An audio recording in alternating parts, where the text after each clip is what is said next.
Sa lumipas na araw, mas naging malapit si Adrian at Angela. Walang araw na hindi siya tinatawagan ng huli.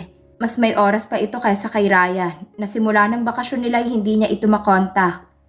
Punta ako dyan sa inyo mamaya ha, ani ni Adrian kay Angela nang minsan tumawag ito. Ha?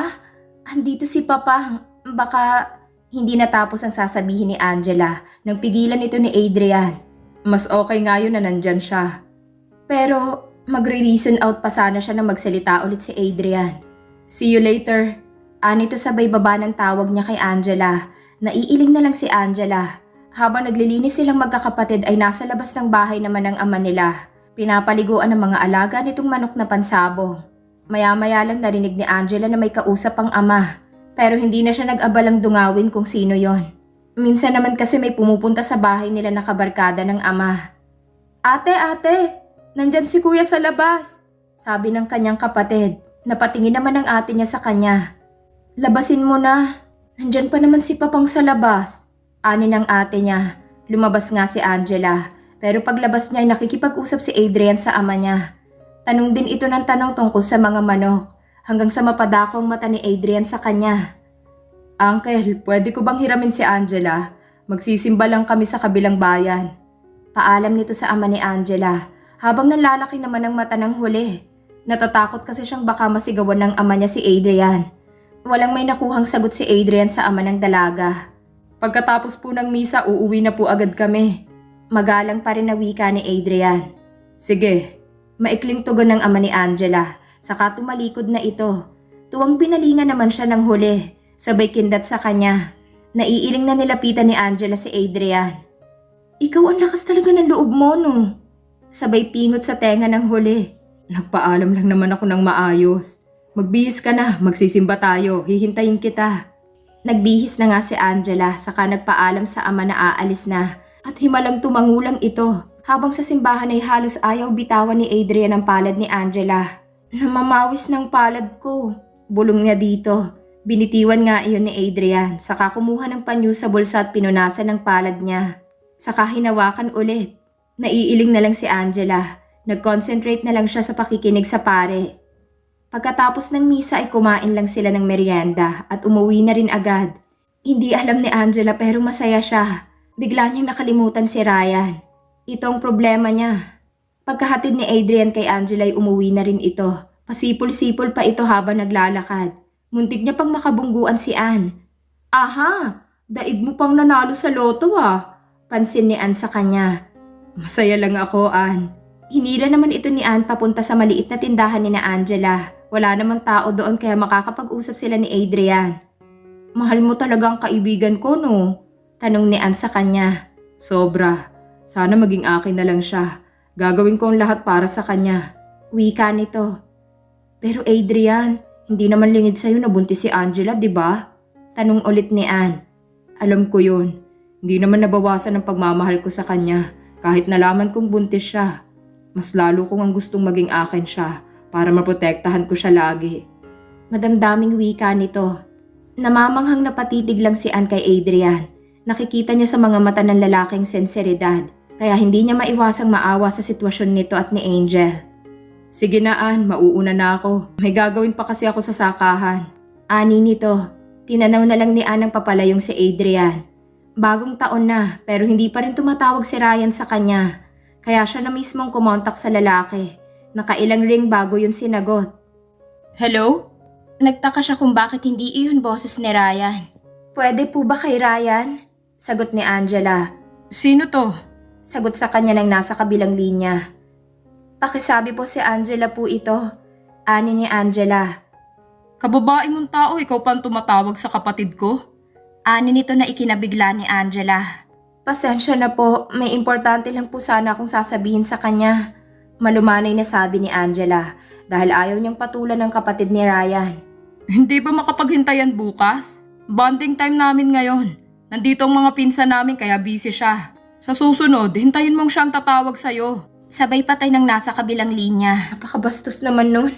Wala sa sariling sambit ni Angela. Ilalapag niya na sana ang cellphone niya nang tumunog iyon. Si Adrian ang tumatawag. Hi Jella, gusto mo bang sumama sa sakahan namin? Maraming namumungang mangga doon, baka gusto mo. Parang gustong magtatalo ni Angela sa tuwa sa sinabi ni Adrian. Ilang araw na niya nang gustong kumain ng mangga. Actually, madami siyang gustong kainin pero hindi niya naman mabili yon. Kaya pinagtitiisan niya na lang ang suka at candy sa bunganga niya. Dahil naduduwal siya pag wala siyang candy na kinakain at ayaw niyang mahalata ng magulang niya yon. Lately, tahimik ang bahay nila na ikinasaya naman nilang magkakapatid. Nagpaalam siya sa kanyang ina na susunduin siya ni Adrian. Pumayag naman ito dahil tapos na rin naman ang gawain nila sa bahay. Pinagtutulungan kasi nilang magkakapatid. Kanya-kanya sila ng trabaho. May tagalaba, tagalinis, tagadamo, tagawalis ng buong bakuran nila. Maya-maya lang ay dumating na si Adrian. Katulad ng sinabi nito, namitas sila ng hilaw na mangga. At may dala-dala din itong sausawan. Dahan-dahan lang, hindi ka mauubusan. Suway sa kanya ni Adrian. Pasensya ka na ha, nung isang araw ko pa to gustong kainin. Ani nito. Okay lang, gusto mo pipitas pa ako ng marami? Tanong nito kay Angela. Huwag na, marami na tong napitas mo. Nakangiti na sagot ni Angela. Ilang buwan na ang tiyan mo? Napatigil naman si Angela sa tanong nito. Bakit kasi pagkasama niya ito nakakalimutan niyang buntis pala siya? Turning 2 to 3 months, sagot niya. Anong balak niyo? Tanong nito ulit. Napatigil naman ng subo si Angela. Biglang nawala ang gana niyang kumain ng mangga. Ewan, hindi ko alam. Tanging sagot niya. Wala bang plano ang lalaki? Dapat malaman na yan ng parents niyo. Dahil hindi na yan maitatago pagdating pa ng mga buwan. Concerned na saad ni Adrian. Sasagot pa sana siya nang tumunog ang cellphone niya. Agad niya yung inabot at sinagot. Hello? Napatingin naman siya sa gawin ni Adrian na nakatingin pala sa kanya. Kaya tumayo siya at nagpakalayo-layo. Sabi ni Kuya tumawag ka daw kagabi? Tanong nito na hindi alam ni Angela kung galit ba o ano. Ano bang kailangan mo? Tanong ni Ryan sa kanya. Ray, nakakalimutan mo ata na buntis ako. Kailangan ko ng assurance galing sa'yo. Kailangan kita para maipaalam ko na sa parents kong lahat-lahat. Anito na pilit kinakalma ang sarili. Mag-usap na lang tayo pag magkita na tayo sa boarding house. Laglag ang balikat na binaba ni Angela ang cellphone. Habang tumatagal ay mas lalong lumalabo ang lahat. May problema ba? Tanong ni Adrian ng mahalata nito na biglang naging matamlay si Angela. Wala, napagod lang siguro ako. Pagdadahilan niya. Jella, tanggapin mo na lang kaya ang alok ko. Wika ni Adrian. Sa tingin mo ganun lang kadali ang lahat? Sa tingin mo simpleng problema lang ito? Adrian, kung papayag ako, masisira ang kinabukasan ko. Pati ikaw. Nagkamali na ako. Ayoko nang dagdagan yun. At ayokong pati ikaw ay madamay sa pagkakamali na to. Hindi solusyon ang akuin mong dinadala ko. Dahil alam mong hindi ito sa'yo. Mga bata pa tayo, marami pang pwedeng mangyari. What if someday nare-realize mo na hindi mo dapat ako pinanagutan? Di mas lalong magkakagulo? Please, wag mo nang gawing mahirap sa akin to. Dahil hirap na ako. Napahagulgol na wika nito. Nilapitan naman siya ni Adrian sa kaniyaka. I'm sorry. Wala akong intensyon na iba kundi ang mapagaan ang lahat para sa'yo. Mahal na mahal kita, Jella. Hindi yun magbabago. Sabay punas ng luha ni Angela. Malaking tulong na nandito ka ngayon sa tabi ko, despite sa nagawa ko sa'yo. Anito sa pamamagitan ng paghikbi. Niyakap naman siya ng huli. Nang mahimasmasa na si Angela ay nagdesisyon na silang umuwi. Ayusin mo muna ang sarili mo. Baka mahalata ka nila. Ani ni Adrian nang malapit na sila sa bahay ni na Angela. Pagdating sa bahay nila ay agad siyang natulog. Parang mahuhulog kasi talaga ang mata niya. Nagising na lang siya nang may maramdaman niyang may yumuyugyug sa kanya. Gising na, kain na tayo ng hapunan, sabi ng ate nito. Napahaba ang tulog niya. Kaya naman nang tumayo siya, tiningnan siya ng ate niya mula ulo hanggang paa. Hindi naman ito nagsalita, basta sinusuri lang siya. Kaya naman kinabahan si Angela. Natapos ng bakasyon nila, balik eskwela na naman sila. Sabay na silang umalis ng ate niya. At may milagro ata nangyari sa tatay nila dahil binigyan sila ng allowance ng ate niya. Kaya naman hindi maiwasan ni Angela ang mainis. Bakit ngayon niya lang naisipan na gawin ito? Tanong ng isip niya. Sana noon pa niya ginawa ito. Baka hindi pa siya nabuntis. Imbis matuwa ay ngit-ngit pa rin ang nararamdaman ni Angela sa ama. Para sa kanya huli na ang ginagawa ng ama nila. Pagdating sa boarding house ay nadatnan niya na si Ryan doon. Dahil mainit ang ulo nilampasan niya lang ito. Hindi naman siya sinundan. Nang dumating ang ate ni Ryan na siyang may-ari ng boarding house, nag-uusap sila sa sala nang maulinigan niyang pinag-uusapan ng mga ito. Isang treasurer sa isang kumpanyang ama nito. Ayon sa kanyang narinig nakadispalko ito ng pera at ngayon ay kinakasuhan na ng kumpanya. My God, paano na to? Nagkasunod-sunod ang problema. Paano pa nila masasabi sa mga magulang ni Ryan ang kalagayan niya kung problemado ang mga ito? Dahil narinig niya ang pag-uusap ng magkapatid, itatago muna nila ang ama hanggang sa makaipon na sila ng pambayad. Hinintay niya lang na magkwento si Ryan sa kanya kahit papano naawa din siya dito. Kahit ibenta pa namin ang lupa at bahay namin, hindi pa rin yun enough sa nadispalko na pera ni Papa. Sabi nito sabay hilot ng sentido. Umabot na ng 5 buwan ang tiyan ni Angela pero hindi pa rin alam ng mga pamilya nilang kalagayan niya. Halos hindi na rin siya umuuwi dahil ayaw niyang mahalata ng pamilya niya na buntis siya. Lalo pa't tumataba na siya. Hanggang isang araw ay kinausap niya si Ryan. Jella, hindi pwede malaman ng pamilya kung sitwasyon mo. Ani nito, hindi umimik si Angela hanggang sa marinig nila ang boses ng tiyuhin. Uncle, tanging nasambit ni Ryan. Buntis po ako. Hindi na mapigilan ni Angela na unahan si Ryan. Ang sakin lang naman po, masamahan niya ako o isa sa pamilya ang samahan ako para po ipagtapat ang kalagayan ko. Nakayukong wika ni Angela. Next week pa ako available pero hahanapan ko ng paraan. Within this week, makausap ko ang parents mo. Kahit papaano nabunutan ng tinik si Angela, lumipas pa ang araw. Finals na nila. Hinihintay lang ni Angela ang perang pambayad para sa matrikula niya. Hindi siya umuwi dahil nakisuyo lang siya sa isang kakilala na daanan ng pera na pambayad. Halos hindi na siya pumapasok dahil umiiwas siya sa mga taong mapang-usig. Mga matang animoy nakakatunaw kung tingnan ka nila. Mga bulong-bulungan dahil buntis siya. Ganyan naman ang mga tao. Kapag nakagawa ka ng mga mali, para kang sakit na epidemya na madaling kakalat sa lahat ng tao. Gagawin kang pulutan sa chismis. Gagawin kang nakakatawa sa kanilang usapan dahil nagkamali ka at nabuntis ka ng maaga. Ganyan naman ang mga tao, mapanghusga. Animoy mga perpekto kung makapagsalita. Minsan parang gustong isigaw ni Angela na buntis lang ako, hindi nakapatay ng tao. Masasakit na salita na kasing naririnig niya. Pero alam niya hindi niya mapipigilan kung ano man ang gustong sabihin ng mga tao sa kanya. That's why she needs to be strong to handle everything. Para malagpasan niya yon. Minsan naisip niyo ba kung bakit marami ang nagpapakamatay kapag puno ng problema? Dahil isa sa dahilan hindi nila nalampasan at nakayanan ng mga taong nakapaligid sa kanila na mapang-usig. Takot silang harapin ng mga ito, kaya mas pinili na lang nilang kitilin ang sariling buhay. Habang gumagawa si Angela ng proyekto niya, ay may narinig siyang kumakatok, kaya tumayo siya at pinagbuksan yon. Laking gulat niya na mapagbuksan ng ina nito, na agad siyang tiningnan mula ulo hanggang paa. Parang gusto niyang lumubog sa kinatatayuan niya sa oras na yon. Makikita sa mata ng ina ni Angela hindi makapaniwala. Buntis ka nga. Hiyaw nito. Mang, tanging nasabi ni Angela habang nakikita ang ina na unti-unting napaupo dahil sa natuklasan. Parang piniga ang puso niya habang nasasaksihan ng pagluha ng ina. Diyos ko, bakit nagawa ko ito? Tanong sa isip nito. Mang, patawarin niyo po ako. Sabay hawak sa braso ng ina.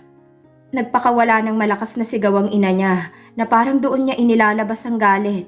Napaluha si Angela. Puno ng pagsisisi ang naramdaman niya habang nakikita ang ina na nakaluhod habang umiiyak. Hindi naman ako nagkulang sa iyo ng pangaral.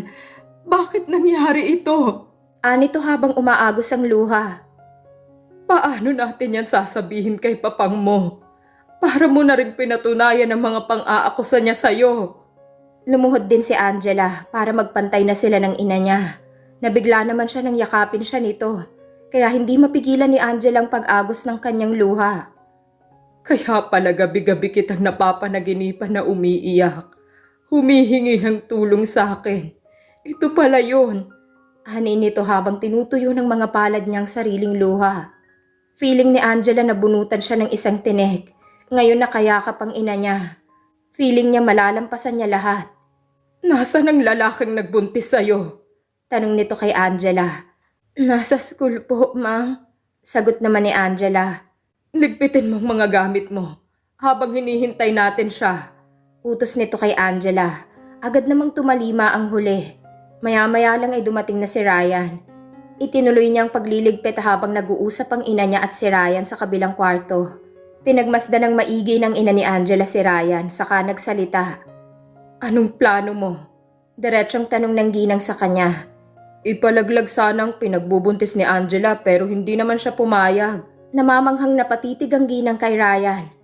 Ganun na lang yun matapos buntisin ang anak niya. Yun lang ang isasagot sa kanya. Nangingiming sigawan niya ito. Kailangan pumunta ang parents mo sa bahay namin para malaman kung ano ang plano nila. Ani nito. Hindi maaasahang makakapunta ang isa sa mga magulang ko. May sarili kaming problema. Diretsong sagot ni Ryan. Hanapan mo ng paraan. Kahit sino lang sa pamilya mo. Ani ng ina nito. Pumunta po ang uncle ko dito nung isang araw. Sabi niya pag may oras siya pupunta kami sa bahay niyo. May hindi tamang naramdaman ng ginang pero winaksi niya yon. Dahil gusto niyang maayos at mapanagutan ng anak niya, babae pa rin ang sa kanya. Kahit sa ang anggulo tingnan agrabyado sila. Matapos ang pag-uusap na yon umuwi ang ginang kasama si Angela. Agad silang nagtungo sa nakakatandang kapatid ng ama niya. Magpapatulong sila kung paano sabihin sa ama nito na buntis siya. Ako nang bahalang kumausap sa papang mo. Siguraduhin mo lang nasisipot ang pamilya ng lalaki para mapag-usapan ang kasal. Parang gustong tumutol ni Angela sa gusto ng tiyuhin, pero alam niyang wala siyang magagawa. Pero kuya, pwede naman sigurong wag na lang natin silang ipakasal. Tutal mga bata pa naman sila. Suhestyon ng ina ni Angela. Hindi ikakasal? Bilang ina, ayaw mo bang panagutan ng lalaki ang anak mo? Gusto mo ba ng kahihiyan? Kung yan ang gusto mo, bakit pa natin ipapatawag ang pamilya ng lalaki, di ba? Ani nito, kaya wala na rin may nagawa pa ang ina ni Angela.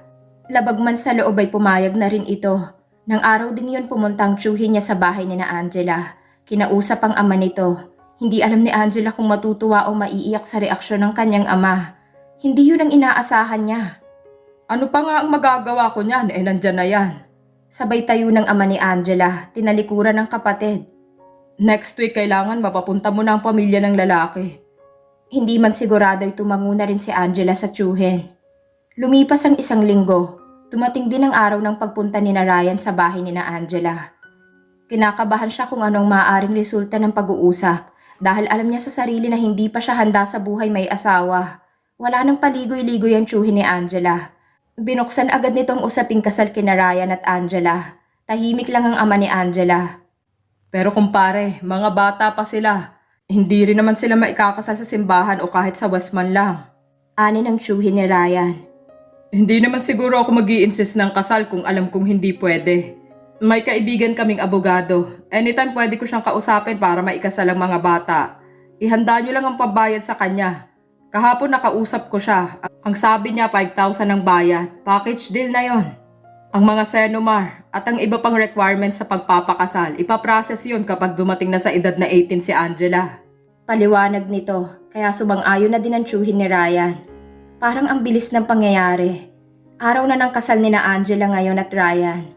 Siya lang ata ang ikakasal na parang namatayan. Kagabi pa siya iyak ng iyak. Mang, ayoko talaga magpakasal. Ani nito sa ina niya. Wala ka nang magagawa dahil andyan na yan. Magpakatatag ka na lang. Maging mabuting asawa at ina sa magiging pamilya mo. Naluluhading wika ng ina nito. Ring ng ring ang cellphone niya kaya kinuha ng ina niya at inabot iyon sa kanya. Si Adrian. Sabay abot ng cellphone sa kanya. Adrian? Namamaos na boses nito. Hey, kamusta ang bride? Malumanay na tanong nito na halatang pinipilit maging okay ang boses. Sorry. Tanging nasabi ni Angela. Ngayon niya napatunayan na mas nangingibabaw si Adrian sa puso niya. Pero tama ang ina niya na wala siyang magagawa. Bakit ka naman humihingi ng sorry? Tanong ni Adrian. Basta sorry. Jella, I don't want to ruin your day. Pero ang sakit pala. Ang sakit na ang babaeng mahal mo ikakasal na sa iba. Garalgal na sabi nito. Maybe I need to accept the fact na wala na akong pag-asa. Pero ito ang laging pakakatandaan mo. I always love you. No matter what.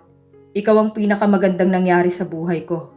Ikaw ang dahilan kung bakit ako nagsusumikap. At ipagpapatuloy ko yon kahit doon man lang makasama kita. Hindi maiwasan na mapahagulgol si Angela sa sinabi ni Adrian. Natapos ang pag-uusap nila, dumating na ang pamilya ni Ryan. Ang ina nito at ilang kapatid niya. May munting salo-salo din sila. Sila lang ata ang kinasal na kahit singsing lang sa bubot ay wala. She just wear a simple bestida na hiniram lang sa kapitbahay. Habang si Ryan naman ay nakasuot ng long sleeve at slacks. She don't feel excited. Ang pakiramdam niya ay para siyang bibitayin. Wala lang namang seremonyang sinabi ang abogado na kumasal sa kanila. Nakikipag-usap lang ito sa mga ka-relatives ni Angela dahil magkakaibigan ang mga ito. Maya-maya ay binalingan silang dalawa. Sayang, ang mga bata nyo pa. Pero nariyan na yan, wala na rin tayong magagawa. Ang gawin nyo na lang maging mabuting ama at ina sa magiging mga anak nyo.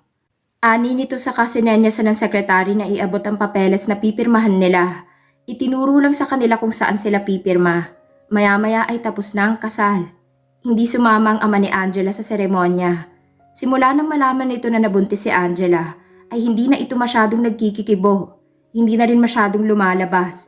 Pagdating sa bahay nila ay pinipilit siya ng mga tiyahin niya na puntahan ng ama sa likod bahay nila na nagiinuman. Nahihiyang pumunta siya doon. Pang, nang sinambit niya yun ay agad tumulo ang luha niya. Nabigla pa siya nang lumapit ang ama niya sa kanya at niyakap siya, sabay sabing, "Ginusto mo yan, kaya wag ka nang umiyak." Sabay haplo sa buhok ng anak, para namang gustong tumalon sa saya ni Angela. Lumipas ang mga araw, naging okay naman ang pagsasama ni na Angela at Ryan. Mukhang unti-unti na rin nilang natatanggap pareho na mag-asawa na nga sila. Masipag si Ryan sa loob bahay, magaling kasi itong magluto, naglalaba din ito at naglilinis ng bahay. Kina Angela sila naninirahan. Ilang buwan din itong tambay lang sa bahay nila hanggang sa maisipan ni Angela na itanong kay Ryan kung may balak ba itong magtrabaho.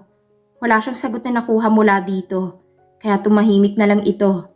Hindi na sila nag-aaway. Balik sa pagiging maalaga, maasikaso at malambing na din ito. Kaya sana nga maging okay ang lahat sa kanila ni Ryan. Para sa anak nila.